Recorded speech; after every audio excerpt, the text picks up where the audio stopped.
Salut la communauté de coups critiques, c'est encore moi, Pépé. Et aujourd'hui, je viens vous parler de quelque chose de... sortir, disons, de mes habitudes ou de mes préférences, afin de vous parler de la 5e édition de Donjon Dragon. Plusieurs le savent, je ne suis pas le plus grand amateur de la 5e édition, je me force souvent à mettre de l'avant d'autres jeux qui ont, selon moi, aussi de grande qualité, mais qui ont moins d'exposure que les produits de Wizard of the Coast. N'empêche, je ne peux pas nier qu'elle possède des qualités, que parmi les nombreux livres accessibles, il y a des belles trouvailles ici et là. Et outre WoC, Wizards of the Coast, d'autres compagnies ont bien sûr voulu avoir leur part du gâteau en embarquant dans le train de la populaire 5e édition, en produisant leurs propres livres qui sont compatibles pour cette édition qui demeure si primée et appréciée par de nombreuses personnes. Et parmi la marée, parmi le cyclone de ce qui est incessant de nouveaux bouquins compatibles à la 5e, on trouve de tout. On trouve des ouvrages qui sont totalement ce qu'on va, en anglais, on va appeler ça des passes de... plutôt en québécois, on va appeler ça des passes de cash, c'est-à-dire des excuses pour être compatibles à la 5e édition, mais qui ne sont que peu inspirées au final, et que le but primaire, c'était de vouloir surfer sur la popularité. Et il y a des ouvrages qui sont bien, sans plus. Il y en a qui sont tellement bons, tellement bien écrits, conçus, pensés, qu'ils en viennent à dépasser, selon moi, certains livres officiels de Wizard of the Coast, et c'est de ceux-ci que je veux vous parler aujourd'hui. Je vous lance mon top 10 personnel des livres compatibles pour la 5e édition, mais qui n'ont pas été publiés par Wizard of the Coast, des ouvrages indépendants et qui parfois, selon le titre, mériteraient un peu plus d'amour pour les amateurs de cette édition, qui, je rappelle, j'apprécie tout de même beaucoup. Donc on se lance comme ça. Numéro 10. Fortress, Temple and Stronghold Rule for Building and Customizing Player-Owned Structure de Warlock Homebrew. Le module Fortress, Temple and Stronghold offre des options pour construire, gérer, mettre en place des constructions en tout genre pour la 5e édition de Donjon Dragon. Le tout permet d'incorporer des lieux vivants dans lesquels les personnages vont évoluer, tout en permettant à des personnages non-joueurs de s'intégrer, aussi de rester en périphérie d'un lieu précis. On parle par exemple un marchand, des religieux peut-être, des mercenaires. C'est bref, des personnages qui vont fréquenter ces lieux-là. Une forteresse, ça peut être un lieu de départ, mais ça peut être aussi l'endroit dans lequel va se dérouler l'ensemble de la campagne. Et ça, pour moi, c'est vraiment très, très, très riche. Fortress, Temple et Stronghold offrent une grande variété d'options, et le tout de manière vraiment digeste. Réparer, instaurer des structures, étudier le potentiel d'un lieu abandonné, pour essayer de voir en fait comment est-ce qu'on peut reprendre ce lieu-là et le transformer en quelque chose de potable, ou même peut-être en avant-poste, ou bref, lui redonner sa valeur d'antan. Ça offre aussi, je trouve, de belles possibilités narratives dans l'optique de vouloir donner une importance à quelque chose qu'on laisse souvent de côté. Je suis pas vraiment un grand fan de mécanique, on s'entend. Je trouve qu'il y a des choses qui valent la peine et des choses qui valent moins la peine, mais de la gestion, c'est vraiment pas mon jam. Mais je reconnais que ce livre-là, Fortress, Temple and Stronghold, c'est un document qui est vraiment digeste, qui est bien construit, qui est clair, qui est incontournable pour les intéressés du genre. Numéro 9, Ner'zhul, Tome of Horrifying Adventure de Stephen Williams. C'est pas une surprise si vous traînez sur la chaîne depuis un certain temps. Vous le savez que j'apprécie beaucoup, beaucoup, beaucoup l'horreur et les aventures d'horreur et tout ce qui tourne, le genre horrifique. La 5e édition possède des aventures qui ont leur bonne dose d'horreur, mais pour moi, j'en prendrais toujours plus, tout simplement. Et Ner'zhul, Tome of Horrifying Adventure de Stephen Williams, c'est exactement là pour ça. Dans ce livre-là, vous allez trouver 10 aventures qui ont chacun leur propre thème des créatures, et leur propre créature plutôt. Au total, plus de 150 pages de contenu, des illustrations, du stock en masse, des monstres, des bestioles, le tout dans le genre horrifique, du plus traditionnel au plus excentrique. Ces aventures-là durent environ entre 1 et 3 sessions, va du niveau 1 à 16, même si le créateur du jeu, Monsieur Williams, propose en fait les gens de prendre toujours des personnages de niveau un peu plus bas que le niveau proposé afin de vouloir justement vivre le danger horrifique. Mais tout de même, une aventure d'horreur qui va au niveau 16, je trouve que c'est quand même vraiment intéressant à explorer, et du fait de proposer plein d'aventures du niveau 1 au niveau 16, c'est déjà plus que certaines campagnes officielles qui restent stickées dans le premier tiers des différents niveaux, c'est-à-dire le niveau 1 à 5. La plupart des aventures sont également prévues pour une seule session, au-delà de pouvoir le faire en une ou trois, quelques-unes pouvant aller jusqu'à plusieurs. Il y a des manières, en fait, il y a des portes ouvertes qui permettent en fait d'explorer différentes possibilités narratives qui pourraient pousser une aventure précise en quelque chose d'un peu plus que qu'est-ce qu'elle offre a priori. C'est bien sûr selon le rythme et le style de votre groupe. Pour moi, c'est vraiment un win-win dans tous les sens, dans le sens que c'est des courtes aventures, c'est de l'horreur qui est bien écrit, bien original, c'est vraiment un must à mon humble égard d'amateur. J'aime beaucoup les monstres qui sont proposés, j'aime beaucoup le fait qu'il y ait des attaques qui sont justement aussi horrifiques, c'est pas juste je te griffe ou je te mords, il y a des choses à l'intérieur de ce livre-là qui sont définitivement contenues pour adultes, mais qui apportent justement un petit côté vraiment violence viscérale, body horror qu'on pourrait voir dans certains types d'ouvrages ou de films d'horreur. Je trouve que ce livre-là le transpose très bien, et si vous êtes un tant soit peu fan du genre et que vous cherchiez des aventures à faire jouer, eh bien pour moi, c'est vraiment un super must. Numéro 8, Micro Dungeon, Monster of the Realms. Micro Dungeon est une courte sélection de petits donjons pour les joueurs débutants et expérimentés de la 5e édition et qui peuvent être joués en quelques heures avec une ambiance vraiment très old school. Chaque micro-donjon comprend une carte avec, dans le fond, la base, celle-ci, qu'est-ce qu'elle contient, les créatures qui peuvent y trouver, une introduction qui veut donner une idée de qu'est-ce que le donjon. Vous pouvez l'adapter, l'insérer dans votre propre campagne, celui-ci est souvent très dissociable de son origine et peut justement être modulé un peu comme vous le souhaitez. Il y a des rencontres qui sont proposées à l'intérieur qui ne sont pas nécessairement des monstres, ça peut être des pièges, des trésors, d'autres éléments de ce genre-ci. Des nouveaux monstres, chaque donjon comprend au moins un nouveau monstre, et dans le fond, à la fin du document, à la fin du PDF, eh bien, il y a l'annexe avec les caractéristiques de chacun des monstres. La 5e édition possède un gros dungeon crawl, qui est Dungeon of the Mad Mage, que j'aime vraiment beaucoup en fait. J'aime vraiment, vraiment beaucoup ce livre-là. Pour moi, il manque de bons donjons que je pourrais introduire à une aventure sans me casser la tête et son fonctionnement. Des donjons qui sont justement un peu plus neutres et qui peuvent être dissociés de leur point d'origine pour être justement adaptés comme je le veux sans nécessairement avoir l'impression de dénaturer plutôt ce que le donjon voulait offrir à la base. Micro-donjon répond exactement à ce besoin. Ce sont des donjons rapides, ce sont souvent des donjons neutres, d'ambiance neutre, des monstres classiques de D&D qui peuvent s'incorporer dans vos aventures et c'est pourquoi il est dans mon top 10. Je trouve que c'est une très très belle découverte. Numéro 7, Monster Weakness. Gros ouvrage. Plus de 500 faiblesses à incorporer dans votre partie pour vos combats ainsi que vos rencontres sociales avec différentes créatures. Le livre fournit des faiblesses de combat pour chaque monstre du manuel et des faiblesses sociales pour chaque monstre qui parle une langue accessible aux personnages.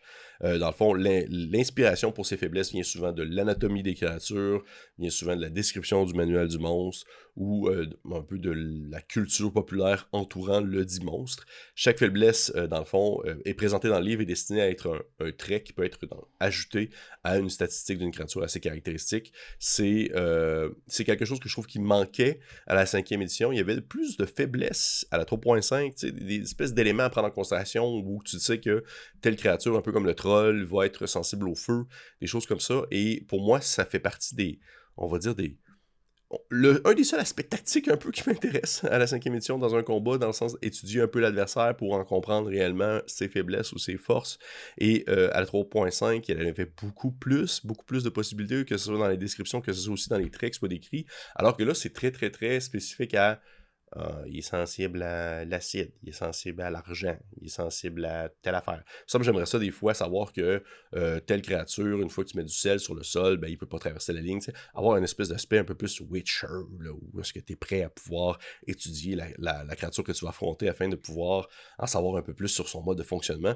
Et pour moi, Monster Weakness remplit absolument ce défi-là. C'est vraiment un super ouvrage qui est très caractériel, qui est très thématique, qui vous donne vraiment beaucoup, beaucoup de jus avec quoi travailler parce que, oui, c'est statistique, oui, c'est des caractéristiques, mais c'est aussi très narratif. Ça offre des belles possibilités de roleplay à l'intérieur même des informations qui sont spécifiées dans cet ouvrage-là. Et juste un exemple que je vais vous donner.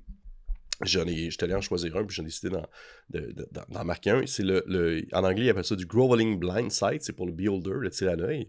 Si vous parlez poliment et flattez dans le sens du poil un beholder, dans le fond, vous pouvez faire un jet de persuasion de difficulté 18, et si vous réussissez, le beholder a des avantages sur ses jets de insight contre vous pendant 1 heure. C'est pas grand-chose, mais c'est juste assez pour me dire... il y a un peu plus de jus qui m'est donné, tu sais. Oui, oui, j'aurais pu au pire le dessiner moi-même, mais l'ouvrage demeure une belle source d'inspiration qui vous sert à, on va dire, développer les différentes faiblesses qui peuvent être présentes et s'exprimer via des combats ou même des rencontres sociales, ce qui est pour moi encore plus un must. Fait que c'est pour ça, Monster Weakness, numéro 7. Numéro 6, The Armorer Handbook, Equipment Upgrade in Rune Magic, système de Heavy Arm. Ce supplément-là est un peu à la même manière que Fortress. C'est un supplément modulable et modulaire, offrant des possibilités de nouvelles règles à incorporer dans votre partie, qui vient tout de même jouer une grande influence sur le fonctionnement du jeu en général. Et pourquoi est-ce qu'il se retrouve dans mon top 10, malgré le fait que ce n'est pas nécessairement la chose que j'apprécie le plus, c'est que c'est le parfait mélange entre plus d'options sans nécessairement trop complexifier le jeu. Fortress offre des belles possibilités et Armorer Handbook également à ce niveau-là. Ce supplément-là cherche à mettre plus l'emphase sur tout ce qui porte sur l'équipement, ce qui porte sur l'utilisation en fait de la magie sur l'équipement, la réparation, avoir des armes de meilleure qualité, avoir des armes qui ont certaines spécificités, pouvoir justement élargir aussi les possibilités de tout ce qui tourne, votre armure, vos armes, votre équipement. C'est vraiment un grand mélange de plein de choses qui vont tout simplement donner un peu plus de saveur à j'ai une épée longue, t'as une épée longue, la mienne est peut-être différente que la tienne, même si c'est pas deux épées magiques. Vous comprenez un peu ce que je veux dire?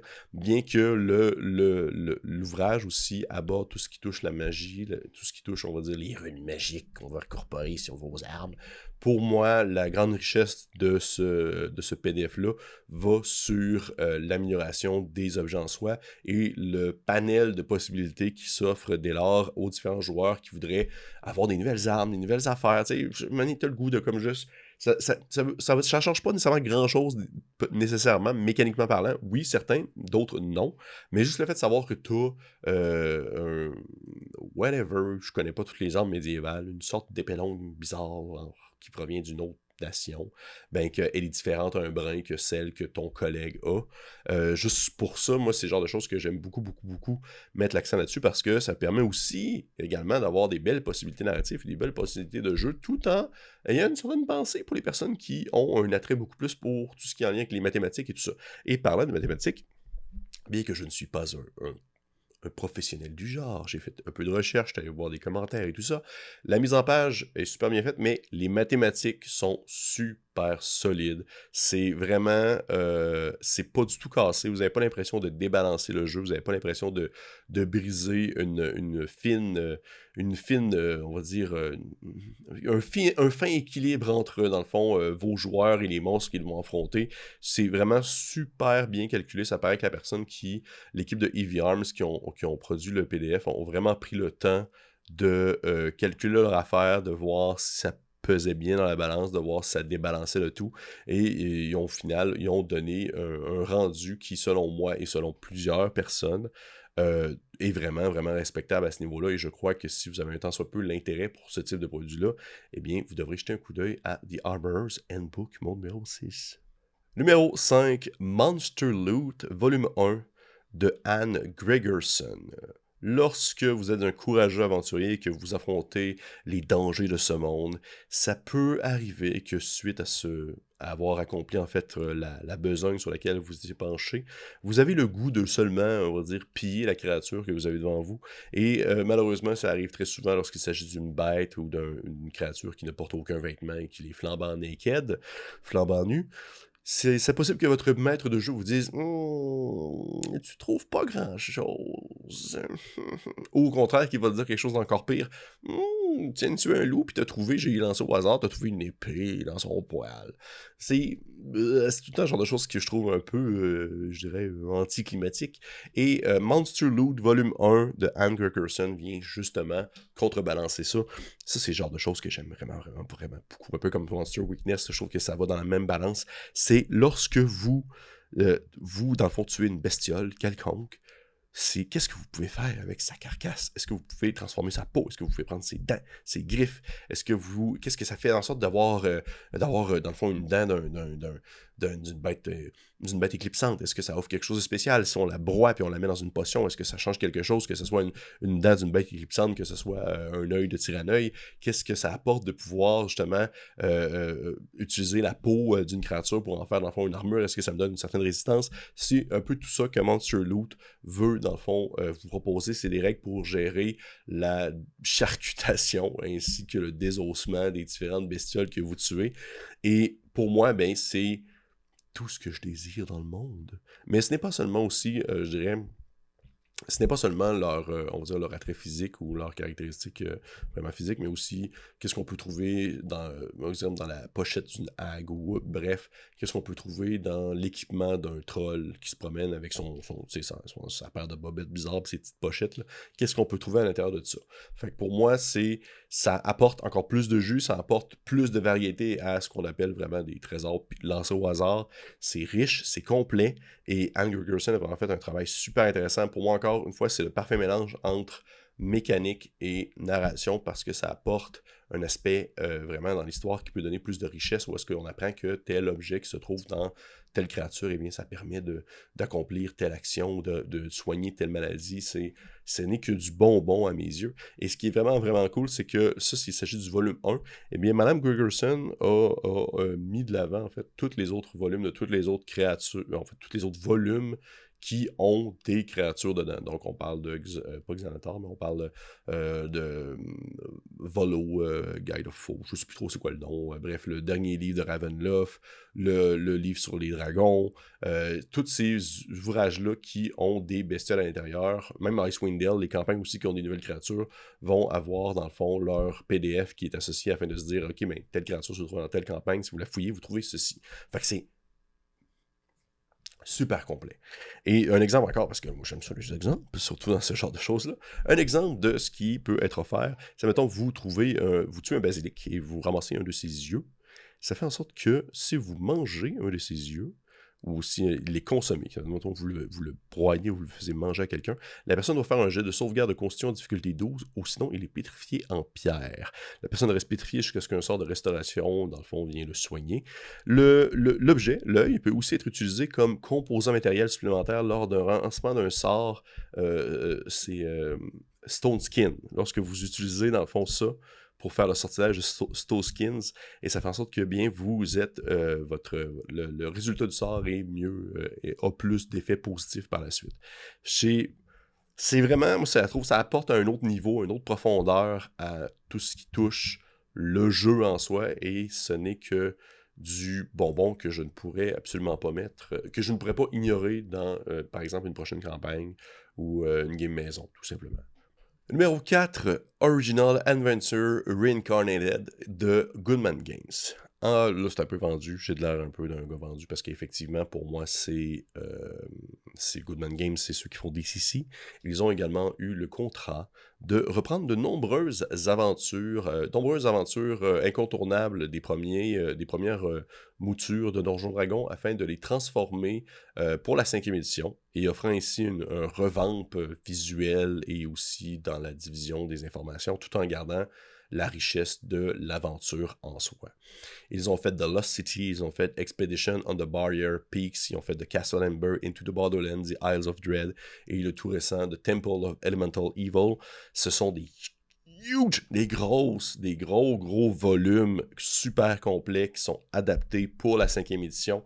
Et bien que ça ne révolutionne pas, on va dire, des nouvelles règles, des nouvelles possibilités, c'est même du revampage de quelque chose qui existait déjà, pour moi, ça a une place particulière dans mon cœur et dans mon top 10 parce que ça permet justement de faire vivre des aventures qui ont été importantes pour certaines personnes dans leur jeunesse lorsqu'ils ont découvert le jeu de rôle, mais adapté à, on va dire, la nouvelle génération, les personnes qui jouent actuellement à la 5e et qui ne voudraient pas nécessairement aller jouer dans du BX ou des choses comme ça.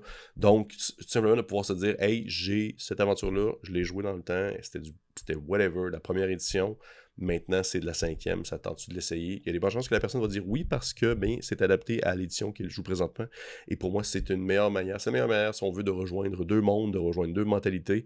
Et parfois, simplement le fait de faire jouer cette aventure-là va peut-être faire ouvrir, on va dire les œillères de l'individu, et ceci va peut-être être curieux à découvrir d'autres aventures datant de cette époque qui, ma foi, était quand même assez différente de ce qu'on vit aujourd'hui.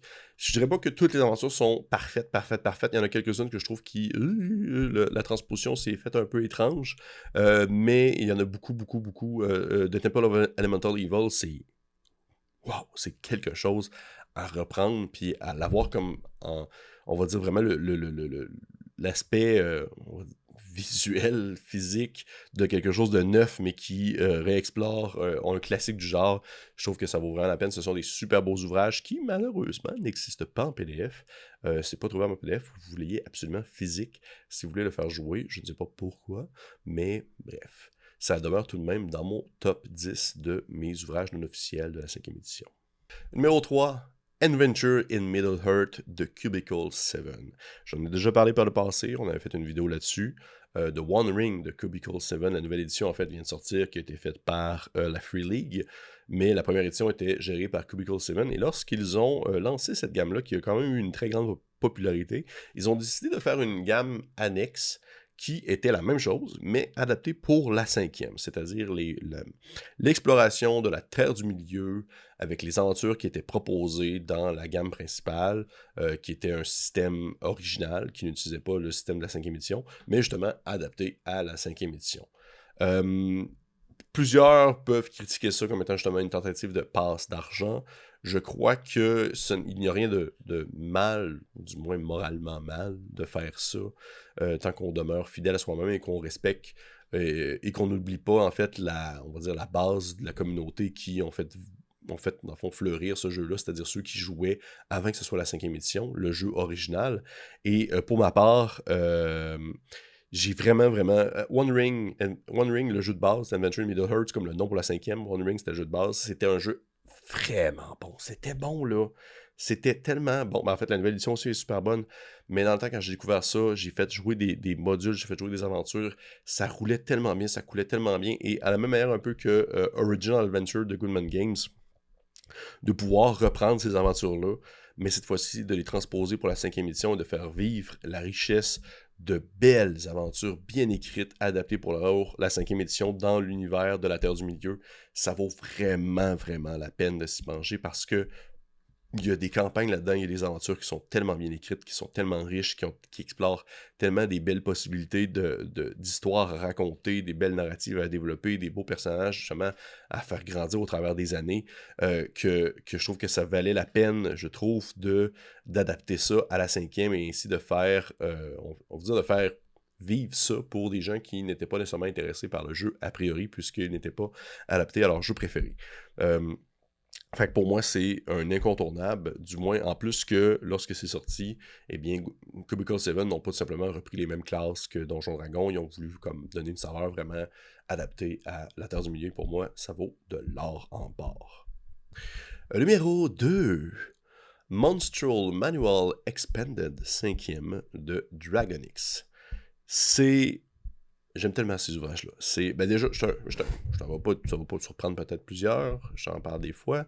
Je suis un gars de bestiaire, j'aime les bestiaires, j'aime les bestioles, j'aime voir les bestioles, les faire développer devant moi, de comprendre justement leur fonctionnement. Ça me permet ça me donne du jus, ça me donne la narrativité, ça me donne la richesse, ça me donne des idées pour faire vivre des aventures. Des fois, je vais inventer un scénario, une quest, puis ça va être basé sur le concept d'un monstre. Fait que pour ça, je suis comme, j'en veux tout le temps plus.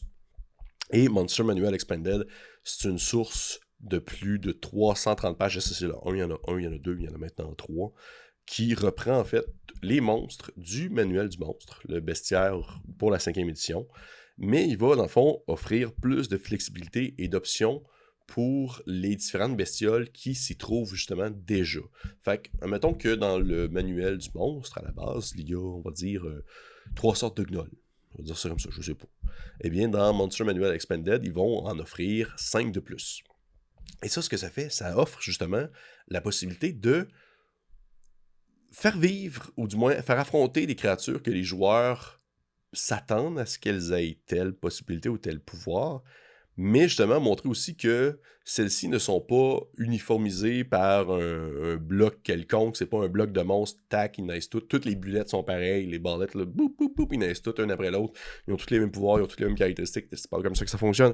Il y en a qui ont des pouvoirs différents, il y en a qui ont des caractéristiques différentes, il y en a qui vont avoir évolué différent. La théorie de l'évolution, Darwin, là, je passe sur des estis de bulles, mais bref, il y en a qui ont des possibilités qui vont leur être offertes par leur environnement, par dans quoi est-ce qu'ils ont été grandis, dans quoi est-ce qu'ils ont évolué. Et c'est ce que propose Monster Manual Expanded, c'est les monstres qu'on connaît, mais plein de variantes. Plein de variantes de tous les genres, de tous les types, allant du quelque chose de vraiment un peu ridicule à voir vraiment, ok, ce gobelet-là, il a levé de la fonte pendant les 8 dernières années, puis il est rendu vraiment, vraiment tog. C'est toutes ces possibilités-là qui sont offertes, et ça fait en sorte que les joueurs vont tout le temps être surpris. Ils sont toujours surpris de faire, ok, je m'attendais pas à ça, ok, ben c'est une hague, mais c'est pas une green hague, j'ai appris par cœur le manuel des monstres, puis là, elle rentre pas dans les caractéristiques que je connais, qu'est-ce que je fais? Ben c'est ça sert justement à ça. On parle de plus de 470 blocs de stats de créatures qui sont disponibles pour le maître de jeu seulement dans le premier volume, puis il y en a 3 comme ça. Fait que si, mettons, vous cherchez des nouvelles bestioles, eh bien ça vaut vraiment la peine de s'y pencher, c'est pas pour rien que c'est mon numéro 2. Et finalement, numéro 1 que j'ai un peu triché parce que j'ai 2 livres qui sont en égalité. Oui, je suis un salaud comme ça, mais les 2 livres vont de pair, je trouve. Ils sont faits par la même compagnie, une compagnie qui je considère être une des très très bonnes compagnies de production d'ouvrages adaptés pour la 5e édition parce qu'ils en ont fait quand même beaucoup. Ils sont très reconnus dans le milieu, ils font vraiment du bon stock. Il y a du stock des fois aussi plus poche, mais ils font vraiment du bon stock. C'est la compagnie de Cobalt Press. Il s'agit de Tome of Peace et Creature Codex. Dans le fond, c'est, encore une fois, j'ai mentionné dans le numéro 2 précédent que je suis un grand fan de bestiaires. Eh bien, Tome of Peace et Creature Codex, c'est exactement ça. Sauf que, alors que Monster Manual Expanded reprenait les mêmes monstres et les transformait pour en faire quelque chose d'autre, eh bien, Tome of Peace et Creature Codex, c'est que des monstres différents. C'est que des nouvelles bestioles. Ouais, chaque de même.